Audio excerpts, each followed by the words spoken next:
سب سے پہلے میں تمام صحافی حضرات اور الیکٹرانک اور پرنٹ میڈیا کے دوستوں کا شکر گزار ہوں کہ پہلے دن بھی ہم نے اجلاس پریس کانفرنس کا اطلاع دیا تھا اور ہم نے رکھا ہوا تھا، لیکن اس وقت طبیعت خراب ہونے کی وجہ سے میری طبیعت اور ساتھیوں کی، تو ہم نے اس پہ وجہ سے اجلاس کو ملتوی کرنا، پریس کانفرنس کو ملتوی کرنا پڑا۔ لیکن آپ لوگ تشریف لائے تھے اس دن کی بھی میں معذرت بھی چاہتا ہوں اور آپ لوگوں کا شکریہ بھی ادا کرتا ہوں۔ آپ کو معلوم ہے کہ ملک کے اندر، خطے کے اندر، پورا امت مسلمہ کے سرزمین پہ اتنی زیادہ واقعات اور اتنی زیادہ حالات ہے کہ شاید ایک پریس کانفرنس یا دو پریس کانفرنسوں سے کور نہیں ہو سکتے ہیں۔ سب سے پہلے ہم نے ہر وقت جمعیت علماء اسلام نے جب 2 سال پہلے فلسطین اور فلسطین غزہ کے مسلمانوں پہ جو وہاں اسرائیل کے مظالم اور بمباریاں شروع ہو چکے، تو اس وقت سے ہم نے پورا ملک کے سطح پہ میدان مارچز کیے ہیں اور ہر سال ہم کرتے رہتے ہیں۔ اور اس کے ساتھ ساتھ ہمارے قیادت وہاں قطر میں جا کر کے اسماعیل ہنیہ شہید رحمۃ اللہ علیہ کے ساتھ، اور وہاں ان کے دوسری قیادت،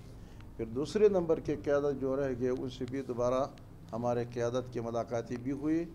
اور ہم نے ان سے اظہار ہمدردی اور یکجہتی بھی کر دیا۔ اس کے بعد ایران کا واقعہ آیا تو جمعیت علماء اسلام نے ان کی مذمت اور مزاحمت کی۔ اس کے بعد اسرائیل نے قطر پہ حملہ کر دیا تو جمعیت علماء اسلام نے ان کے مذمت اور مزاحمت کی، اور مسلسل جمعیت کی قیادت نے اور جمعیت علماء اسلام کا یہی تھا کہ اب ان تمام حالات کی وجہ سے جو مسلمانوں کے اوپر جو گزر رہا ہے، تو امت مسلمہ ایک ایسے دفاعی معاہدہ کرنا چاہے کہ پورا امت مسلمہ ایک چھتری کے اندر آ جاتے ہیں، اور اگر کسی بھی ملک پہ حملہ ہو جائے وہ دوسرے ملک اپنے اوپر یہ حملہ سمجھتے ہیں۔ یہ جمعیت کے ایک فیصلہ تھا اور مسلسل ایک خواہش تھی، اور گزشتہ دنوں بھی قائد جمعیت نے جب ایک بیان جاری کر دیا کہ امت مسلمہ کے درمیان ایک دفاعی معاہدہ ہونا چاہیے اور جتنی بھی جلد ممکن ہو سکے تو ہونا چاہیے۔ لیکن الحمدللہ اب ہمارے جمعیت علماء اسلام کی اس خواہش اور اس خواہش کا اظہار کئی مرتبہ ہمارے قیادت نے کر چکے، لیکن سعودیہ اور پاکستان کا ایک ایسے مضبوط معاہدہ ہوا کہ آج اگر پاکستان پہ کوئی جارح حملہ کر کے تو سعودیہ وہ اپنے اوپر یہ حملہ تصور کرتے ہیں، اور اگر سعودیہ خدا نہ کرے مکہ اور مدینہ اور سعودی حکومت اور حرمین اور جزیرۃ العرب پہ کوئی حملہ ہو، تو پاکستان کے عوام اور جمعیت علماء اسلام کے منشور اس سے پہلے ہی تھے کہ ہمارے منشور میں جن جن نکات، ہمارے دستور کے جو نکات ہیں، تو اس میں یہ ایک نقطہ ہے کہ جزیرۃ العرب اور حرمین شریفین کی حفاظت یہ ہماری ذمہ داری ہے اور تمام امت مسلمہ کی ذمہ داری ہے، 25 کروڑ عوام کی ذمہ داری ہے۔ لیکن اب یہ معاہدہ ہم اس لیے اچھا بھی سمجھتے ہیں اور اس پہ خوشی کا اظہار کرتے ہیں کہ ہمارے منشور کے مطابق جو ہمارا منشور تھا، اب پورا پاکستانی قوم اس پہ آیا اور یہ معاہدہ کر دیا۔ تو اس حوالے سے ہم پورا امت مسلمہ کو مبارکباد دیتے ہیں اور اپنے قیادت کو اس لیے مبارکباد دیتے ہیں کہ ان کے فہم فراست کہ جمعیت علماء اسلام کے آج ملکی اور بین الاقوامی اور پورا امت مسلمہ کی جمعیت علماء اسلام کے تجاویز اب ایک عملی شکل اختیار کر چکے ہیں۔ اور اس کے ساتھ ساتھ آپ لوگ دیکھ رہے ہیں کہ جیسے کہ امت مسلمہ متحد ہو رہے ہیں، اسی طرح امریکہ، اسی طرح اسرائیل، اسی طرح کچھ اس طرح قوتیں وہ بھی حرکت میں آ گئے۔ ٹرمپ کے دھمکیاں مل رہی ہے کہ اس ملک پہ حملہ ہم کر رہے، اور اگر قطر پہ کچھ دن پہلے اسرائیل نے حملہ کر دیا تو امریکی کے سپورٹ ان کو حاصل ہے، اور اس کے بعد تو اب افغانستان میں بگرام پہ حملہ اور بڑے بڑے دھمکیاں دینا شروع کر دیا۔ تو ہمارا پھر بھی یہی مطالبہ ہے کہ جتنی بھی جلد ممکن ہو امت مسلمہ سب اس معاہدے کے اندر آ جائے، اور سب کی قیادت سعودی عرب اور پاکستان کو کرنا چاہے، اور سب سعودی اور پاکستان کی قیادت میں امت مسلمہ یکجا ہونا چاہے۔ ہمارا مطالبہ پھر بھی یہ ہوگا، اور اگر ہم ایک دوسرے کے مخالفت میں اور ایک دوسرے کے خلاف استعمال ہوتے ہیں تو پھر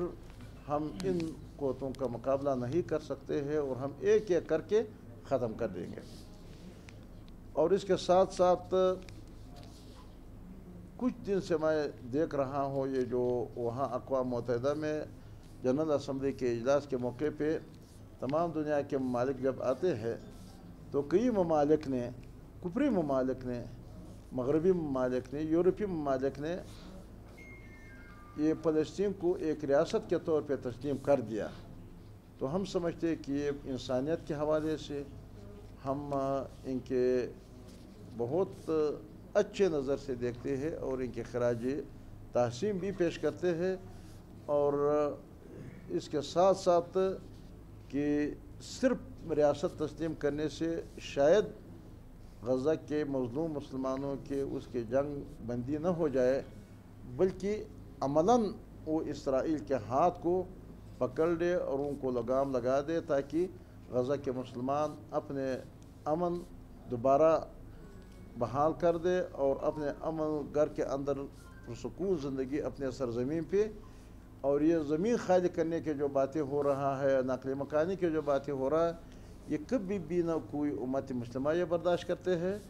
اور نہ پاکستان اور نہ جمعیت علماء اسلام اس کو برداشت کرنے کے لیے تیار ہے۔ ہمارے ملک کے اندر بھی اس قسم کے اثرات انہی قوتوں کے، یہی ہنود اور یہود اور ہنود کے، اور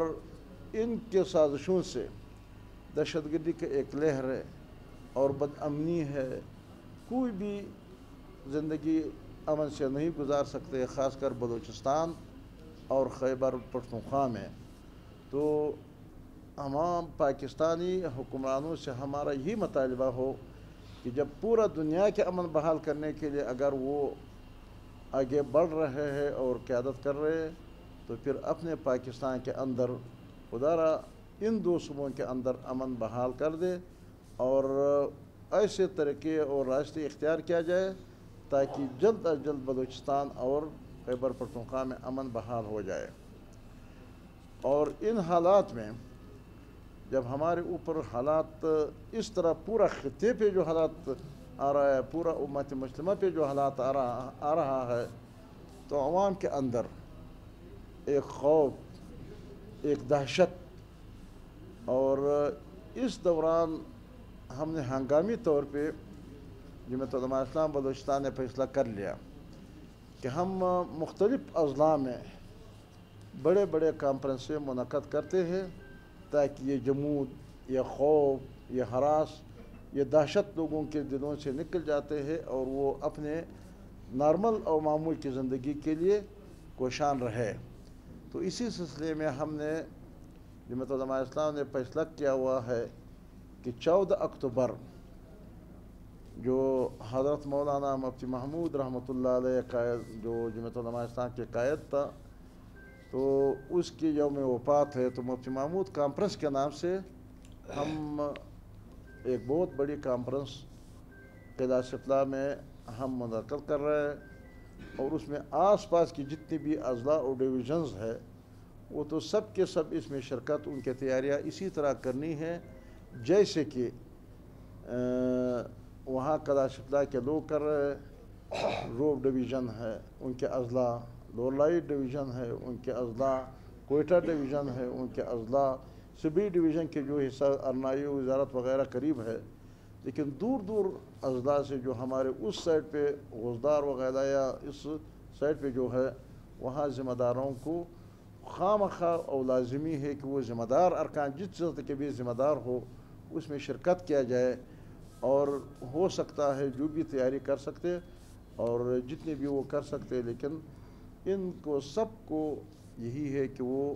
اس کانفرنس میں، اس کے بعد ہمارا ارادہ یہی ہے اور آنے فیصلہ کیا ہوا ہے کہ غوزدار میں ہم ایک بہت بڑا کانفرنس کرنے والے ہیں، تاریخ ابھی تک تعین ہم نے نہیں کیے ہے اور مرکزی جماعت سے ہم رابطے میں ہے، تو پھر مکران ڈویژن پہ ہم ایک بہت بڑا کانفرنس اور مرکزی قائدین سے اور شاید اس میں ہمارے مرکزی قائدین سے مشورہ کر کے، تو اسی سلسلے میں اس کانفرنس میں شرکت کرنے کے لیے ہم نے تو دعوت دیا ہے قائد محترم کو، لیکن ان کے مصروفیات اور ان کے پہلے سے شیڈول جو ہے، لیکن حتمی طور پہ اس کانفرنس کے مہمان خصوصی حضرت مولانا اسد محمود صاحب جو پہلے وفاقی وزیر تھے اور قائد محترم کے فرزند ہے، اور ان کے بھائی ضیاء الرحمان صاحب اور مرکزی جنرل سیکرٹری حضرت مولانا عبدالغفور حیدری صاحب، ہمارے دوسرے مرکزی اور صوبائی قائدین سب اس میں شرکت کریں گے اور اس میں وہ آئیں گے۔ لہٰذا اس حوالے سے ہم نے اس دن جب اجلاس کر دیا تو آپ لوگوں کو زحمت ہم نے دے دیا کہ ہم پریس کانفرنس کے ذریعے اس کا اعلان کیا جائے، اور ان کے تیاریوں کے لیے اور اس موقع پہ اس لیے ضروری ہے کہ صوبے کے اندر جو خوف ہراس ہے تو اس خوف ہراس کو عوام کے اندر ہم نے جانا ہے اور عوام کو گھروں سے نکالنا ہے تاکہ عوام یہ دہشت اور جمود یہ ختم ہو جاتے ہیں۔ ہمارے صوبے کے اندر تقریباً مارچ میں ایک بل پاس ہو گیا اور اس میں بھی بلوچستان کے عوام کے اندر ایک پریشانی اور ایک بے چینی پیدا کیا ہوا ہے، تو جمعیت علماء اسلام نے اس حوالے سے بھی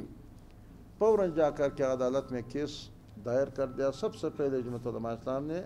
کیس دائر کر دیا، لیکن اس کے بعد تمام سیاسی جماعتوں نے، اکثر سیاسی جماعتوں نے، ایک دو کے علاوہ سب نے وہاں انہی نکات کے بنیاد پہ کہ یہ آئین کے متصادم ہے، یعنی آئین کے وہ نکات جو ہمارے حق ملکیت ثابت کر رہے ہیں اور اس آرٹیکل سے یہ ہمارے حق کی ملکیت یہ سلب ہو رہا ہے،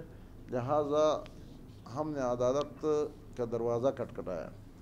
عوام کے اندر ہم نے آواز بلند کیے ہے، ہر فورم پہ ہم نے آواز بلند کیے ہے کہ یہ ظالمانہ اور ایک تباہ کن بلوچستان کے عوام کے حق کی ملکیت کو ختم کرنے کا یہ آخری کیلے کہ ہمارے دلوں میں وہ ٹونکتے ہیں، تو لہٰذا اس وجہ سے ہم نے عوام کو بھی بیدار کر دیا، ہم نے عدالت میں بھی کا دروازہ بھی کھٹکھٹایا اور ہم نے اسمبلی اور اعلان کر دیا کہ ہم باہر اور اندر وہاں تحریک چلائیں گے اس وقت تک جب یہ بل ختم نہ ہو جائے۔ اس بل کے اندر جو نقصانات ہیں جو ہمارے حق کے بلوچستان کے حقوق کو سلب کرتے ہیں اس دفعات کو اس کو ختم کرنے کے لیے، تو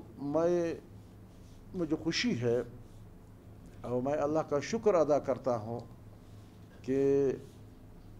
حکومت اس بات پہ آ گئے، 2 دن اسمبلی کے اندر وزیر اعلیٰ بلوچستان نے اعلان کر دیا کہ میں دوبارہ یہ ٹیبل کرنے کے لیے تیار ہوں، ری اوپن کرنے کے لیے تیار ہوں، اور اپوزیشن کے تحفظات، ان کی جتنی بھی تحفظات ہے، جتنی بھی اس میں اندر خرابیاں ہیں، اس کے ختم کرنے کے لیے میں تیار ہوں۔ اپوزیشن لیڈر کو دعوت دے دیا کہ آپ لیڈ کر کے اور لوگوں کو بلائے اور ایک ڈرافٹ تیار کر کے تاکہ ہم ایک متفقہ قرارداد ایکٹ اسمبلی میں لایا، تو ایک مرتبہ انہوں نے اعلان کر دیا، دوسرا مرتبہ انہوں نے اعلان کر دیا، پھر اس کے بعد ہم نے گزشتہ دن کے اجلاس جو ہمارے صوبائی عملے کا اجلاس تھا، تو ہم نے اپنے اپوزیشن لیڈر کو ہدایت کر دی کہ اب وزیر اعلیٰ صاحب نے 2 مرتبہ اعلان اسمبلی فلور پہ کر دیا، اب گینگ ہمارے کوٹ میں آیا، تو اب ہم نے رول ادا کرنا ہے اور جمعیت علماء اسلام نے رول ادا کرنا ہے، اپوزیشن لیڈر نے رول ادا کرنا ہے، لہذا فوراً تمام سیاسی جماعتوں کا نمائندہ اجلاس بلائے اور ان سے رائے لیا جائے، ان کو متحد کیا جائے، جن جماعتوں کے اس پہ تحفظات ہے، اپوزیشن کے جماعتیں، بلکہ میں سمجھتا ہوں کہ اسمبلی کے اندر جو حکومت کے اندر جو لوگ ہیں ان کے بھی تحفظات ہیں، لیکن مجبوری ہے ہمارے اس عمل سے وہ بھی خوش ہے، اس وجہ سے حکومت پہ پریشر تو ضرور آ گیا، اندر سے بھی باہر سے بھی۔ تو کل اس سلسلے میں ہمارے اپوزیشن لیڈر کی صدارت میں تمام سیاسی جماعتوں کا اجلاس ہوا، جو اسمبلی کے ممبران ان کے اسمبلی کے اندر ہے وہ لوگ بھی کچھ اس طرح جماعتی بھی تھی کہ اس کے اسمبلی کے اندر نمائندگی نہیں، لیکن ہم نے مناسب سمجھا کہ وہ بھی بلوچستان کے لوگ ہیں اور ان کے رائے ہمارے جیسے رائے ہے، تو ہم نے سب کو بلا لیا، اعتماد میں لے لیا، اتفاق رائے ہو گیا ایک بات پہ کہ یہ ظالمانہ ایکٹ ہے، یہ تو ہم کوئی بھی نہیں مانتے، ہم پورے مکمل طور پہ مسترد کرتے ہیں، لیکن ان کے ختم کرنے کے لیے ان کے ختم کرنے کا طریقہ کار جو وزیر اعلیٰ صاحب نے اعلان کیا ہوا ہے کہ میں اپوزیشن کے تمام تحفظات کو دور کر دیتا ہوں، تو اس سلسلے میں ہمارے اپوزیشن لیڈر یونس عزیز زہری صاحب کے سربراہی میں تمام پارلیمانی لیڈروں کے ایک ہر پارٹی کے پارلیمانی لیڈر اور اپوزیشن لیڈر کے سربراہی میں کمیٹی بنا دیا، اختیار دے دیا تمام سیاسی جماعتوں نے کہ جا کے وزیر اعلیٰ صاحب سے طریقہ کار ان کے ختم کرنے کے طریقہ کار پہ ان سے بات کیا جائے، ان سے مذاکرات کیا جائے، جو مذاکرات انہوں نے کی اور انہوں نے اگر مناسب سمجھا اور انہوں نے یہ محسوس کر دیا کہ حکومت کے ارادے ٹھیک ہے اور ختم کرنے کے لیے تیار ہے، تو پھر تمام سیاسی جماعتوں کے جو کل کے اجلاس ہوا ان کے جو قانونی ماہرین ہیں، ایک وکیل اور کامران مرتضیٰ صاحب کے سربراہی میں پھر وہ کمیٹی ہوگی اور اس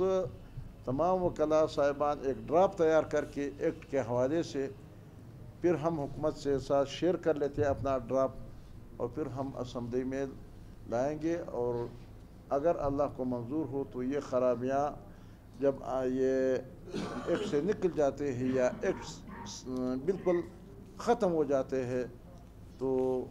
پھر انشاءاللہ العزیز ہم آرام سے بیٹھیں گے۔ اس وقت تک ہم عدالت کا دروازہ بھی اسی طرح ہے اور عدالت میں بھی ہم اپنا کیس چلا رہا ہے، اور اسی طرح عوام کے اندر بھی ہمارا وہی تحفظات ہے اور ہم وہاں جائیں گے، اور اسی طرح پارلیمنٹ، قومی اسمبلی اور سینٹ اور صوبائی اسمبلی میں، لہٰذا اس سلسلے میں بھی کل کے اجلاس اور یہ خوشی ہوئی کہ تمام سیاسی جماعتیں ایک متفقہ طور پہ انہوں نے کمیٹی بھی بنا دیا اور متفقہ طور پہ انہوں نے ڈرافٹ بنانے کے لیے قانونی ماہرین کا ٹیم بھی بنانے کا انہوں نے وعدہ کر دیا، فیصلہ کر لیا۔ تو انشاءاللہ العزیز جمعیت علماء اسلام کا اس حوالے سے الحمدللہ ایک تاریخ رہا ہے بلوچستان کے حقوق اور ان کے حاصل کرنے کے حوالے سے۔ آپ کو یاد ہے 2010 میں اس سے پہلے بھی NFC ایوارڈ ہوتا تھا، اس سے بعد میں بھی ابھی تک تو ہوا نہیں جب جمعیت علماء اسلام نے وہ ایسے دبنگ NFC ایوارڈ کر دیا کہ پھر اس کے بعد مرکز والے پھر اس کے لیے تیار نہیں ہوتے تھے، اور اسی وجہ سے جمعیت علماء اسلام کو حکومتوں سے نکالنا شروع کر دیا کہ اگر دوبارہ 5 سالہ NFC میں جمعیت علماء اسلام کی حکومت ہو اور وہ آئیں گے اور جمعیت کے ممبر اس میں ہو یا بلوچستان کے نمائندے یا بلوچستان کی اس طرح وزیر اعلیٰ ہو جیسے کہ نواب اسلم رسانی، تو پھر آہستہ آہستہ رفتہ رفتہ اپنے فارمولے کی بنیاد پہ جب ہم سے حصہ حاصل کرتے ہیں اور اپنے حقوق حاصل کرتے ہیں تو ان کے سب کچھ میٹ ہو جاتے ہیں، ان کے سارے منصوبے ناکام ہو جاتے ہیں، کیونکہ آپ کو معلوم ہے کہ اس وقت 80 ارب 85 ارب یعنی آپ سمجھے ایک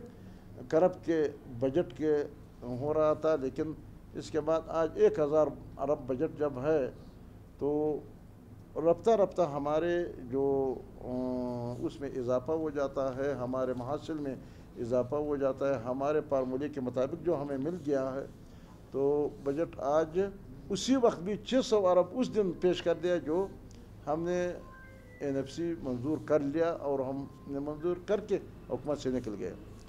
ریکارڈنگ کے حوالے سے آپ کے ہمارے جدوجہد آپ کو معلوم ہے، اور وہ 25% جو پورا بلوچستان کے سیاسی اور عوام اس پہ متفق تھے کہ 25% ہمارا حصہ ٹھیک ہے، لیکن اخراجات ناقابل برداشت ہیں۔ تو کتنے ہم نے انہوں نے اسمبلی ہمارے حکومت ختم کر دیا، اسمبلیوں سے نکالا، حکومتوں سے نکالا، دھمکیاں دے دیے، ریاست کے پیسے تم نے خلاف ورزی کی، لیکن پھر بھی اللہ کے فضل سے آج وہی فیصلہ آیا، اخراجات بلوچستان حکومت سے ختم کر دیا۔ تو انشاءاللہ ماض منل کے حوالے سے بھی ہماری یہی صورتحال ہوگی۔ تو اب آپ میڈیا والوں کے بھی اسی معاملے میں ہم تعاون چاہتے ہیں کہ بلوچستان کے حقوق کے حوالے سے اب NFC بھی انہوں نے، آپ کو معلوم ہے کہ NFC کا اعلان بھی ہو گیا، اور انہوں نے تمام سیاسی جماعتوں کو دعوت دے دیا۔ ہم نے ایک لیٹر تیار فیصلہ کر لیا، لیٹر حکومت کو روانہ کر دیا ہے کہ اس شرط پہ ہم اس میٹنگ میں شرکت کرتے ہیں جب تک حکومت ہمیں گارنٹی دے دیا جائے کہ ہمارے جو گارنٹڈ وہاں اماؤنٹ ہے، جو ہمارے، کیونکہ وہاں NFC میں ہم نے ایک اس وقت کامیابی یہ حاصل کی کہ جس مرکزی جو تمام محاصل کا جو پول ہے اس میں اگر شارٹ فال آ جائے تو بھی بلوچستان کے حصے میں کوئی شارٹ فال قبول نہیں ہے، اور ہمارے اسی طرح ہمیں ملتے شارٹ فال دوسرے صوبوں پہ تو ہو، لیکن ہمارا اور صوبوں کے حصہ جو ہم نے بڑھا دیا 60 اور 40%، پہلے 40 صوبے تھے اور 60 مرکز تھے، ابھی ہم نے الٹا کر دیا، صوبے 60 کر دیا، مرکز کو 40 کر دیا۔ اسی طرح رقبہ، انویسٹ پاپولیشن اور جو منتشر آبادی ہے، تو اس حوالے سے جتنی بھی ہم نے وہاں کیٹیگریز رکھی ہے، حکومت یہ گارنٹی دے دیا جائے کہ اس پہ کوئی کمپرومائز رقبہ، اچھا یہ کیا جی، تو یہ دفعہ 160 جو اللہ صاحب نے مجھے دے دیا ان کا، تو یہ ان کا ضمانت، تو سب جب یہ ہمارے جو فارمولے ہے اور اس UNESCO کے جو کیٹیگریز ہے وہ برقرار رکھتے ہوئے اس کو کوئی بھی نہیں چڑھنے کے لیے تیار اگر نہ ہو، تو پھر ہم مزید نئے تجاویز دینے کے لیے جمعیت علماء اسلام اس فورم پہ شرکت بھی کریں گے، اپنے جمہوری، اپنے حقوق کے حصول کا کردار بھی ادا کریں گے۔ اگر